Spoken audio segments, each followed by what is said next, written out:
Bonjour à toutes, bonjour à tous. Bienvenue dans ce nouveau numéro des Rendez-vous de la géopolitique, où j'ai le plaisir de retrouver Fabrice Ravel pour aborder une nouvelle thématique. Nous allons nous intéresser à un pays limitrophe dont on ignore beaucoup de choses d'un point de vue géopolitique. Ce pays, c'est l'Espagne. L'Espagne, un pays méconnu en géopolitique.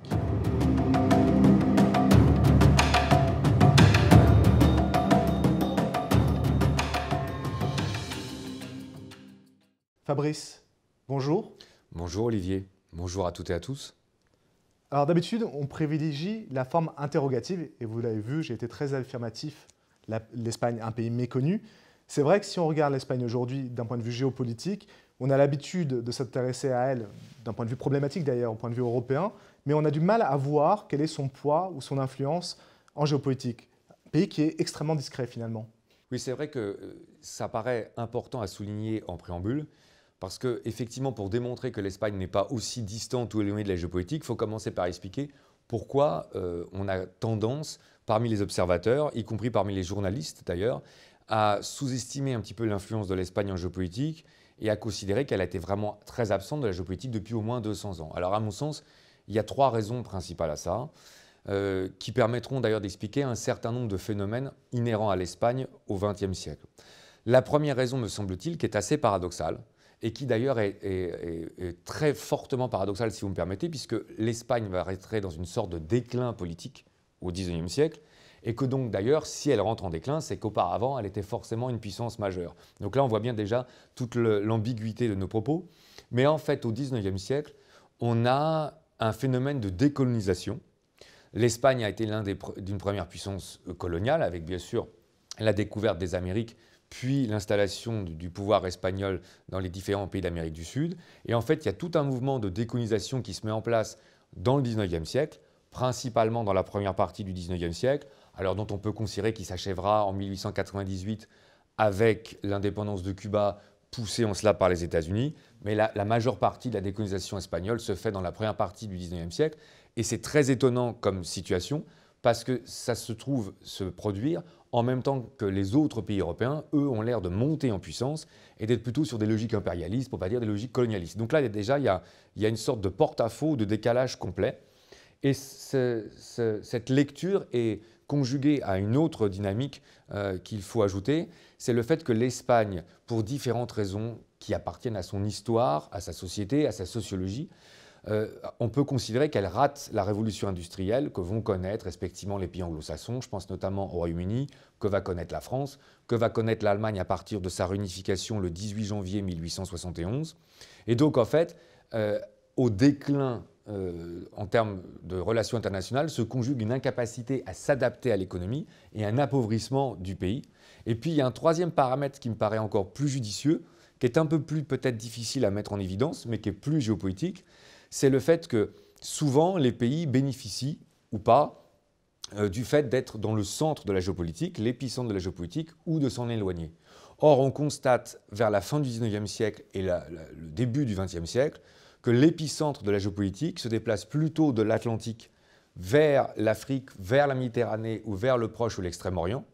Et c'est très important à souligner parce que ce qui avait fait la force de l'Espagne auparavant, c'est que justement dans la période transitoire entre le Moyen-Âge et la Renaissance, Olivier, on était sorti d'une lecture géopolitique qui était uniquement axée sur la Méditerranée à une lecture géopolitique qui s'ouvrait vers l'Atlantique à cause de la découverte des Amériques. Donc en fait, l'Espagne aurait été un petit peu frappée, d'une part par un déclin dans les relations internationales, d'autre part par une incapacité à monter en puissance économique, et enfin, quelque chose qui est plus difficile à maîtriser, par une évolution de l'épicentre géopolitique. Et là, il y a d'ailleurs deux événements qui ont tendance à souligner ce qu'on est en train de mettre en avant.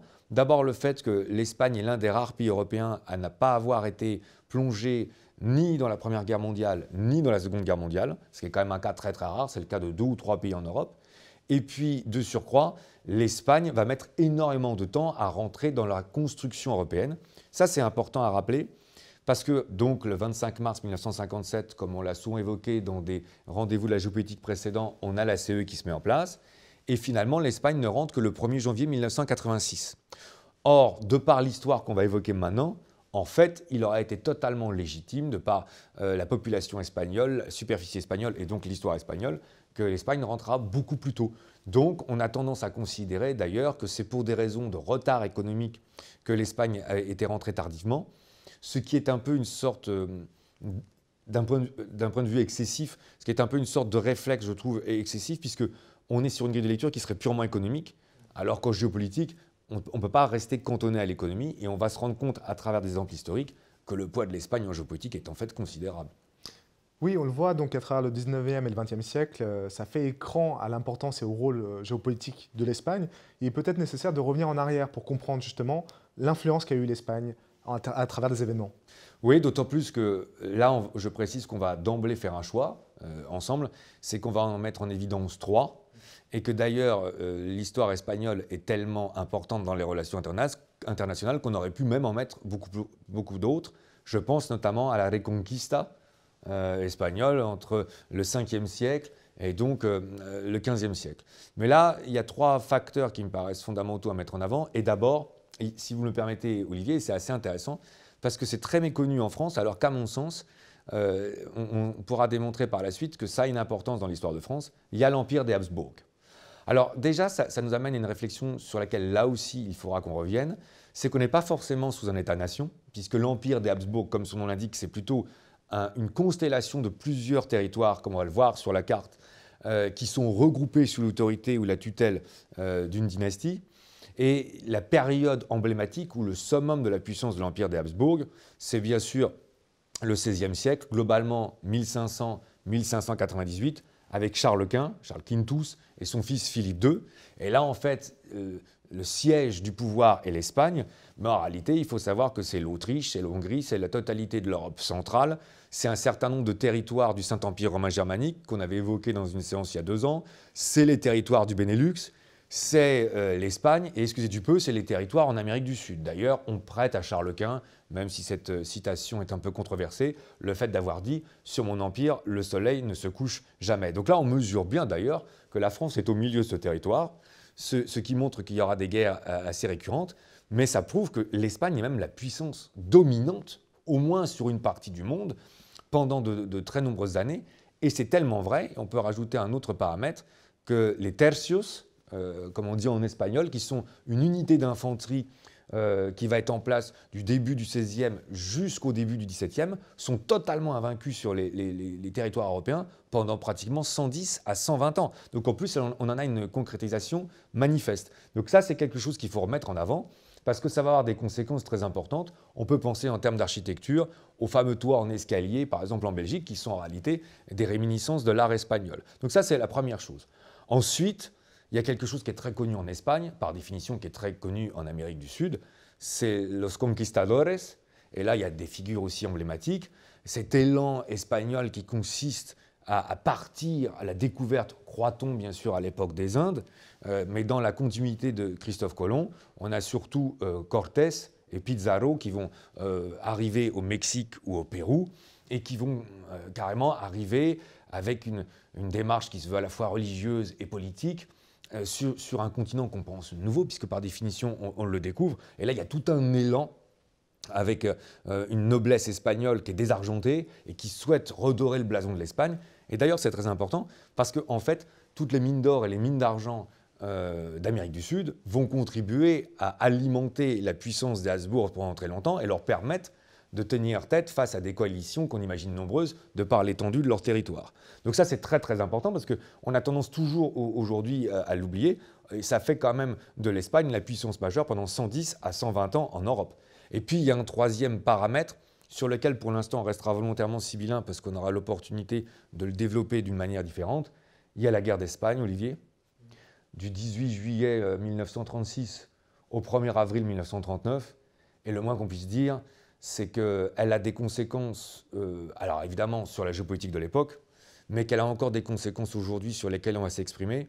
Vous me permettrez de quand même souligner que pour un peuple de 24 millions d'habitants, elle a fait à l'époque 1 million de morts en 3 ans et qu'il y a eu plus d'1,5 million de réfugiés dans des circonstances dont on rappellera qu'elles ont été dantesques. Oui, c'est important, vous terminez sur ce point pour voir les logiques finalement qui ressortent de ces événements, parce que ce n'est pas simplement des événements liés à l'histoire, c'est des événements qui encore aujourd'hui sont riches d'enseignements pour penser géopolitiquement le monde. C'est ça. Et c'est là où, pour répondre un petit peu à notre thématique, ou pour être en adéquation avec notre thématique, puisque c'est vrai que ça n'était pas une question, mais plutôt une affirmation, là, on a, grâce à l'Espagne, un exemple formidable de comprendre le monde d'aujourd'hui et peut-être de se projeter dans le monde de demain grâce à l'histoire. Et l'Empire des Habsbourg me paraît déjà, si on recommence notre trilogie, me paraît très intéressant parce que d'abord, j'insiste, c'était un empire multiculturel et pas du tout national. Et là, on retrouve des sociétés hispanisantes, mais germaniques, italiennes, puisque Charles Quint a des concessions, des territoires en Italie, dans le Benelux. Et c'est assez intéressant parce que nous, les Français, on a plutôt l'habitude à être sur des logiques d'États nationaux. C'est plutôt comme ça qu'on a tendance à les concevoir. Or là, ce n'était pas le cas. Donc déjà, on pourrait soulever une question intéressante, même si elle pourrait paraître controversée avec nos collègues en géopolitique, c'est finalement est-ce que l'Empire des Habsbourg n'était pas le vrai ennemi héréditaire de la France? Ce qui expliquerait d'ailleurs la position de Clémenceau, qui voulait détruire les réminiscences de l'Empire des Habsbourg au traité de Saint-Germain-en-Laye en 1919. Pourquoi? Parce qu'on voit bien, là aussi encore une fois avec la carte, qu'avec les possessions italiennes, les territoires espagnols, les territoires allemands le long du Rhin et le Benelux, la France est encastrée, emprisonnée.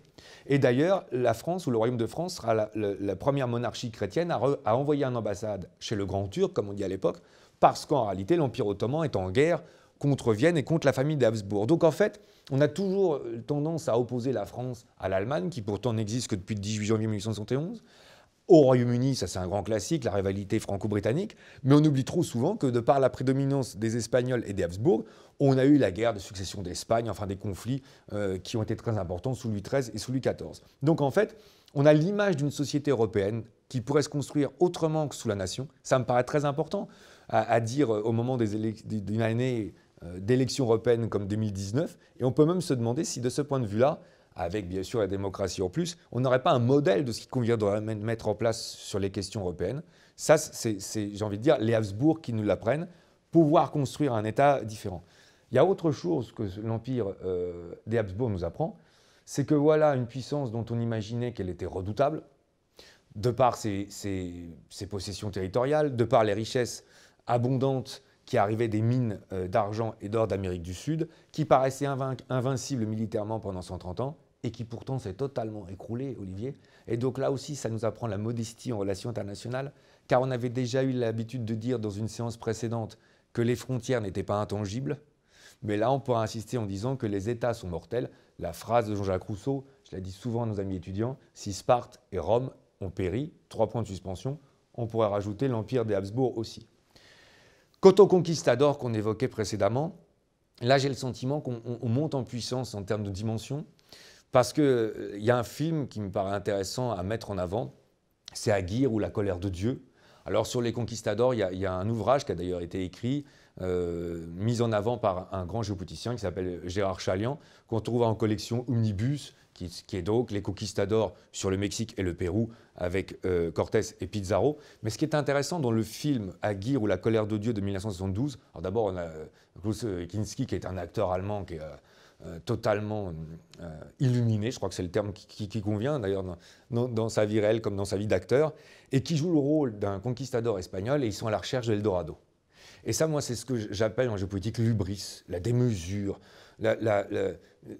l'envie totalement non maîtrisée de puissance ou de domination. Enfin, il faut quand même comprendre que les Espagnols, parfois, partent à 2000 ou 3000. Ils vont détruire d'ailleurs des empires entiers. Enfin, Tenochtitlan, c'est 1 million d'habitants, parce que les situations politiques leur sont très favorables. En fait, on sait bien que beaucoup d'empires amérindiens attendent une sorte de retour d'une divinité, donc ils vont prendre les Espagnols pour des divinités. Mais enfin, à 2000 ou 3000, ils traversent à pied la cordillère des Andes, ils passent dans l'Amazonie. Enfin, c'est presque des exploits sportifs ou physiques aujourd'hui qui sont presque impensables. Donc on est sous l'emprise d'un désir, c'est presque plus philosophique ou psychanalytique, si vous m'autorisez, que géopolitique. Et ça, l'histoire espagnole est pleine de cette dimension-là, ce qui nous amène à la guerre d'Espagne.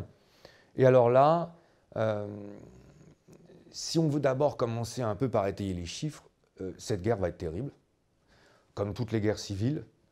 Et c'est vrai que quand on cherche à se replonger dans la guerre d'Espagne, alors d'abord, c'est une guerre aujourd'hui qu'on a tendance un peu à oublier, pas en Espagne d'ailleurs, mais chez nous en Europe, et dont on ferait bien de se rappeler pour en tirer des conséquences dans le monde géopolitique d'aujourd'hui. Moi, ce qui m'a frappé en me replongeant dans cette guerre d'Espagne, c'est d'abord à quel point elle avait été très très dure. Il y a Saint-Exupéry, un auteur français bien connu, qui était parti en Espagne à plusieurs reprises et qui avait écrit de nombreux articles et qui, à un moment, a une phrase qui est assez terrible. Il dit « En Espagne, aujourd'hui, on fusille comme on déboise ». Et en fait, quand on va y revenir, puisqu'il y a deux Espagnes qui se dressent l'une contre l'autre, Olivier, dans une guerre civile, c'est toujours ça, c'est frère contre frère. Deux Espagnes dont chacune d'entre elles prétend avoir à elle seule la légitimité du pays. Une Espagne déshéritée, une Espagne de travailleurs, paysans, journaliers qui ne sont parfois payés qu'un jour sur deux, dont à peine un tiers du salaire permet d'acheter 1 kilo de pain. Une Espagne qui a encore 24 à 25% d'une population qui est analphabète. Une Espagne qui vit sous la tutelle de l'aristocratie ou de la haute bourgeoisie depuis des siècles et qui tout d'un coup, dans la guerre civile, espère avoir un avenir.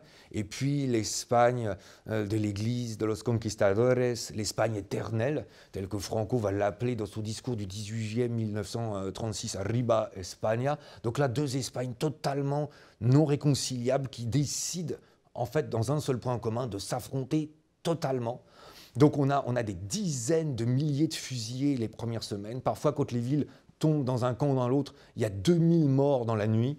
Il y a un texte de Bernanos, Cimetière sous la lune, qui est assez poignant, parce qu'en fait, il y a un homme qui rentre dans son foyer le soir, et il décrit la chemise totalement empreinte de sueur, les bras chargés encore de la labeur de la journée, et on vient le chercher. Alors que la soupe est fumante et que les enfants sont couchés. Et pour rassurer sa femme, il dit « Messieurs, vous m'emmenez en prison, n'est-ce pas ?» Alors qu'on sait très bien qu'il va aller dans la fosse commune. Donc c'est très très poignant. Alors ça va donner lieu à des exactions terribles, des deux côtés, il faut dire clairement les choses. On ne fera pas de prisonniers, on massacre ou on achève les blessés, on brûle vivants les prêtres ou les ouvriers dans les églises ou dans les usines. Donc c'est une guerre civile qui, comme toutes les guerres civiles, amène ce qu'il peut y avoir peut-être de pire en termes de barbarie. Et puis alors il va y avoir des moments de courage, de grandeur, et là il y en a tellement d'exemples qu'on pourrait donner. Et pour rendre grâce à la grandeur espagnole, je pense qu'il faut s'arrêter un instant sur cet épisode-là qui est trop souvent mis de côté en France. Alors déjà, il y a une militante espagnole, Dolores Ibarruri, qui est un symbole de la gauche républicaine, enfin de la République d'Espagne, qui fera un discours qui est très très célèbre, « Mieux vaut mourir debout que vivre à genoux », et qui finira par un slogan « No pasarán ». Et là déjà, on mesure toute la dimension presque mystique. Il y a bien sûr, dans l'autre camp aussi, on fait assaut de courage. Alors ça, c'est peut-être moins connu, mais le colonel Moscardo commande un bâtiment qui est très célèbre, l'Alcázar de Tolède. Je crois qu'en Espagne, tout le monde, quelle que soit sa sensibilité politique, connaît cette histoire-là. Et en fait, alors que la garnison de Tolède prétend rejoindre Franco et qu'elle est entourée de républicains, il y a 1300 soldats et des troupes de la Guardia Civile qui se réfugient dans une forteresse qu'est l'Alcázar à Tolède. Et en fait, ils subissent les assauts républicains et ils ne cèdent pas. Et à un moment, les communications sont rétablies et le colonel Moscardo, qui commande la place, reçoit un coup de fil. Et le chef des républicains lui dit « Maintenant que vous allez vous rendre, sinon on fusille votre fils ». Et il lui passe le téléphone, et au téléphone, il y a son fils. Et là, le colonel Moscardo dit « Mon fils, que se passe-t-il » Et son fils lui dit « Père, on m'a chargé de te dire que si jamais tu ne te rendais pas, je serais fusillé. » Et le colonel Moscardo répond « Recommande ton âme à Dieu, crie vive l'Espagne et meurs en héros. » Et ça, franchement, Olivier, la guerre d'Espagne est pleine de ces membres-là. Et franchement, j'aimerais que nos étudiants s'arrêtent un instant quand ils vont en Espagne, parce que bien sûr, c'est un pays ludique, festif, on l'évoquait tout à l'heure ensemble, mais c'est aussi un pays dans lequel un auteur a écrit « En Espagne, on ne sait plus vivre ensemble, mais au moins on sait mourir ». Donc il y a eu 3 ans et demi là, qui sont incroyables. Et peut-être pour faire une synthèse sur cette guerre-là, je ne peux pas m'empêcher de penser à un recteur d'université à Salamanque qui s'appelait Unamuno et qui a eu, je crois, une sorte de discours absolument sidérant, puisque le général Astray, ça aussi c'est assez connu, blessé dans une guerre, lance à un moment un slogan qui est absolument incroyable en espagnol, Viva la muerte. Et là, Unamuno se lève et dit, il y a des circonstances dans lesquelles ne pas parler, c'est déjà mentir. Je viens d'entendre un slogan mortifère et stupide. Le général Astraï est un infirme, Cervantes l'était aussi. Le problème de l'Espagne d'aujourd'hui, c'est que les infirmes sont beaucoup trop nombreux, mais que quand ils n'ont pas l'intelligence spirituelle de Cervantes, alors la seule façon pour eux d'apaiser leur souffrance, c'est d'imposer une ignominie aux autres. Je ne fais pas appel à votre amour pour la grandeur de l'Espagne, car je pense que c'est inutile. Là, il faut comprendre qu'en plus, Unamuno fait ça dans une salle dans laquelle il n'y a que des franquistes. Et il faut quand même un courage. Je crois qu'en espagnol, on disait la hondra à un moment, même si le terme est un peu chargé de connotations machistes, mais les femmes espagnoles, je crois, me pardonneront parce que, enfin, franchement, les Espagnols ont montré là qu'il ne fallait pas les sous-estimer. Mais au-delà du courage espagnol, je crois qu'il était important de rappeler, parce qu'on a affaire vraiment à Extremadure aussi.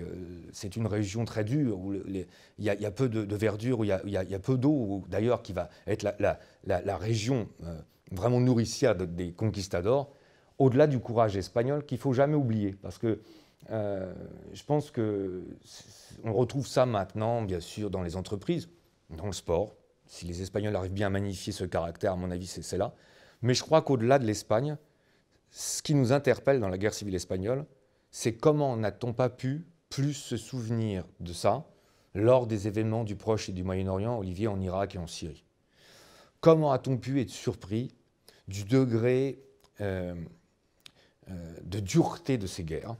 Comment a-t-on pu être surpris des interventions étrangères? Parce que bien sûr, dans la guerre d'Espagne, il faudrait rappeler les brigades internationales, il faudrait rappeler la Légion Condor allemande. Enfin, donc, en plus, il y a un tas d'enseignements à tirer de ça. Comment a-t-on pu oublier la masse importante des réfugiés qui apparemment a saisi l'Europe par surprise, alors qu'il y a plus d'un demi-million d'Espagnols qui vont passer la frontière? Un poète espagnol disait d'ailleurs « La guerre est déjà perdue ». Parce qu'aujourd'hui, les enfants s'en vont et on ne sourit plus en Espagne. Donc je trouve que là, il y a un message auquel le monde devrait être plus attentif, d'ailleurs, sur le fait que si on n'arrive pas à trouver la paix, on va se retrouver confronté à une situation très délicate. Et donc là, il y a au moins des enseignements qui sont majeurs sur l'histoire espagnole, mais l'importance de l'Espagne en géopolitique ne s'arrête pas aux enseignements qu'on peut tirer d'elle à travers l'histoire, il s'inscrit aussi dans l'époque contemporaine. On est étonné parce que quand on pense à la guerre d'Espagne, on pense à tous ces intellectuels, à toute cette communauté internationale qui a eu les yeux tournés, voire qui s'est investie dans la guerre d'Espagne. On a la mémoire courte. On voit bien le parallèle qu'on pourrait faire et que cette mémoire n'a pas été pérennisée finalement. Courage, littérature, écrivains qui sont investis sur le terrain, on voit les passerelles dans le temps qu'on pourrait effectuer facilement. L'Espagne, on la regarde trop peu. Pourtant, justement, comme vous venez de le dire, pour prendre à revers ce que nous avons dit au début, elle est riche d'enseignements pour ce qui se passe actuellement. C'est ça. Et alors là aussi, il y aurait plusieurs exemples. Il y en a trois qui me paraissent très importants à mettre en évidence ou en exergue. D'abord, bien sûr, il y a la crise de la Catalogne, qui à mon sens, loin d'être purement circonscrite à l'Espagne, montre une dynamique de régionalisme en Europe. Là aussi, on avait l'opportunité d'échanger sur l'an d'une séance, mais qui nous amène plus loin, c'est-à-dire est-ce qu'aujourd'hui, il y a une remise en cause de l'État-nation, il y a une remise en cause de la construction européenne, il y a une résurgence d'une dynamique régionaliste, et celle-ci se veut-elle ouverte ou fermée, inclusive ou exclusive? Et là, c'est d'autant plus intéressant que quand même, l'Espagne d'aujourd'hui n'a plus rien à voir avec l'Espagne du franquisme, puisque Franco a gagné la guerre civile. Et d'ailleurs, on a envie de dire à nos amis catalans qu'il ferait bien quand même de ne pas oublier le passé, car aujourd'hui, il y a une résurgence du nationalisme espagnol qui était presque impossible il y a quelques années, de par l'histoire de la guerre civile, le poids du franquisme, et qui en fait, qu'ils le veuillent ou non, commence à se régénérer parce que les Espagnols se recroquevillent par volonté de ne pas voir l'Espagne scindée avec le départ de la Catalogne sur du nationaliste. Et là, on a un mouvement qui s'appelle Vox, qui était totalement inconnu il y a 4 ou 5 ans aux portions congrues et qui commence dans les élections récentes, il a fait 12% dans une élection régionale, à prendre présence. De même qu'il y a une image où on voit des policiers espagnols qui chantent l'hymne espagnol en Catalogne, et c'est quand même des images, quand on se rappelle du passé, qui sont interpellantes. Après, il y a encore deux autres dimensions qui me paraissent très sous-estimées. D'abord, il y a la réponse, le pont, la jonction que l'Espagne peut faire avec l'Afrique et la Méditerranée. On a souvent très axé sur les questions italiennes, mais en fait, avec Gibraltar, avec les périodes bien sûr antiques de la Reconquista, avec l'ancienne présence des Espagnols au Maroc espagnol, il y a une connaissance de l'Espagne sur la Méditerranée, sur l'Afrique du Nord, sur les liens avec l'Afrique, qui fait que les Européens feraient bien de beaucoup plus écouter les Espagnols, leurs enseignements, les conseils qu'ils pourraient donner, et de voir d'ailleurs, de par la position bien sûr géographique de l'Espagne, qu'est-ce qu'on pourrait tirer comme atout de l'Espagne dans cette dynamique-là. Et puis, dans la continuité, il y a évidemment une partie d'un continent qui est le continent américain, qui est l'Amérique du Sud et l'Amérique centrale. Il faut quand même rappeler que l'espagnol aujourd'hui est une des langues les plus parlées au monde et dans laquelle les Espagnols, en plus, je trouve de façon assez adroite, prudente, continuent, je ne dirais pas à avoir une influence, mais à jouer de leur poids historique, de leur facilité en termes de communication et de leur langue, pour pouvoir parfois dénouer des crises. Et ce n'est pas forcément les Espagnols qui se manifestent le plus publiquement sur la question du Venezuela, mais bien sûr, ils sont très présents et on voit bien là aussi le rôle qu'ils pourraient avoir pour être facilitateurs, pour trouver des solutions. Donc finalement, on a affaire à une Espagne qui est très proche de nous géographiquement, Olivier, dont on a tendance à toujours sous-estimer ou méconnaître l'importance en géopolitique, et dont on constate paradoxalement que son poids en géopolitique a été considérable dans les années précédentes, qu'on peut en tirer encore des enseignements majeurs aujourd'hui de l'actualité, et que, de surcroît, l'Espagne a toujours un rôle important à jouer dans le monde du XXIe siècle. Bien Fabrice, je vous propose de nous interrompre ici. Merci Fabrice. Merci Olivier. Nous voici donc arrivés au terme de ce nouveau numéro des Rendez-vous de la géopolitique. Merci à toutes, merci à tous de nous avoir suivis.